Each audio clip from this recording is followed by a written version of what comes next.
All right, show me what you got. Let's try to restructure your code a bit. Let's look at the makefile first. At what level is your makefile? Because I think, yeah. The last changes aren't, so like I added a couple of scripts. But so I think the first thing that you probably want to do is you like in understanding the state of your work, the reproducibility of your work, you run make and you see it hasn't been run in a long time. Right? Typically what you want is that you run make and there's nothing to do because you've ran it. And the way I do this in projects where I work like actively is that I have it run once a day via a job scheduler. So that it almost, is always up to date. What you can do too, you can combine it with GitHub by checking out your repository to a clean directory with appended with a date of today and processing your stuff there. So for every day of your project, let's say every night that it runs, you get a new fresh repository. And you can have it deleted after a few days, right? But then at least you have like something on your disk that shows to you the current state. And then you can go there, treat it as a temporary directory because it's reproducible. It's checking out from Git anyways, but then you can do some little quick fixes. And you don't even need to care about rerunning make because at the night it will rerun again. Okay? Okay. Yeah, I'll show you quickly what I got here. So, I think let me search for a code snippet here that I want to share. Just a second. Let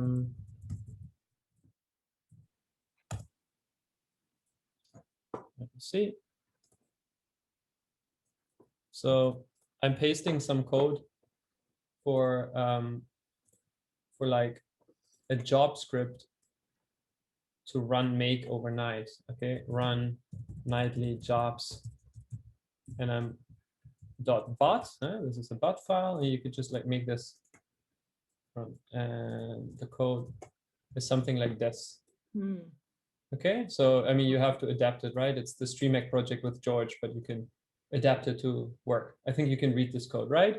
So it's first identifying today's date, then it navigates to a directory where it should pump the data. I mean, where it should put your project, right? The nightly build. It creates that directory. You with me? Yeah, right? Yeah. Then it clones your repository. Okay. Instead of downloading data from AWS to save bandwidth, right? Because it costs money. It's just copying some files manually from my external directory of my active project. Then it goes to the directory and runs make. Okay. Okay. The good thing is if you schedule this, it frees you from like the mental cost of running make, while at the same time kind of forcing you to keep it in a reproducible state. Okay. And how do we schedule this? Like, is it? There is a little thing Untitled signs up. Let me just see. So we got a little, where is it? Building blocks, automate your work, task scheduling. All right. Okay, yeah. Good. And the others, I have a couple of other scripts that do very similar stuff, but the thing is they work on different data structures. So one is, for example, release level, one is track level, kind of similar structure, but everything is slightly different. So how can and when I, for example, change one thing, I have to go for each of these like dependent variable scripts. You need to show me your work. Like right. Show me where you are. Yeah. For example, is this kind of this might be a bit too complicated. Yeah, and open two windows with like similar code, and I'll think about it. So I mean, something that I see is like in my projects, you define many variables inside an analysis script, right?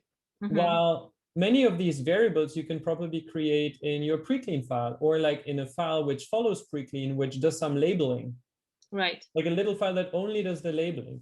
So that all of those labels here do not need to be defined. The good thing is that if you just define this once, major adoption 7inf, that it will actually, be always the same and you only have to change it once. I think we're missing the point here. So the point is not to do some cleaning up, it's to do meaningful cleaning up. So what is I think best for you to do at this stage is to perceive this as an iterative process. And the first thing that I would like you to do is to update your makefile so that everything runs. Okay. And when we have that, we can start improving your code to make it run faster. The good thing also about makefiles is that it helps you to see dependencies between things. And probably when you define these input and outputs very well, you realize that, I don't know, maybe you can wrap something in a script and call the script from within each source code file because it's always the same. But this is a process, and you will not be able to do it in a day, right? Okay, and you know this housekeeping checklist, right? Yes, I do. Yeah. Okay, I'm just showing it. Yeah, I neglected a bit because It's been cleaned up, so that's good. So so have a make file, make dependencies between source code files, include function to delete. You know, this is all something that you can do. And let me also quickly look at the Git is not here. Let me do it. Oh, you don't have Git on your system, right? Also, make sure your state of the repository is properly tracked. Oh, what did you mean by like make sure that the Well, make sure that stuff that's needs to be tracked is also tracked on Git, right? Oh, okay, yeah. So that your repository state is up to date. Okay, let me rephrase. What you should do, correct makefile, move the definition of variables out of your, out of individual scripts, and implement my nightly build script. Okay. This is the hardest check to do, right? Does it replicate automatically? And then we take it from there next time.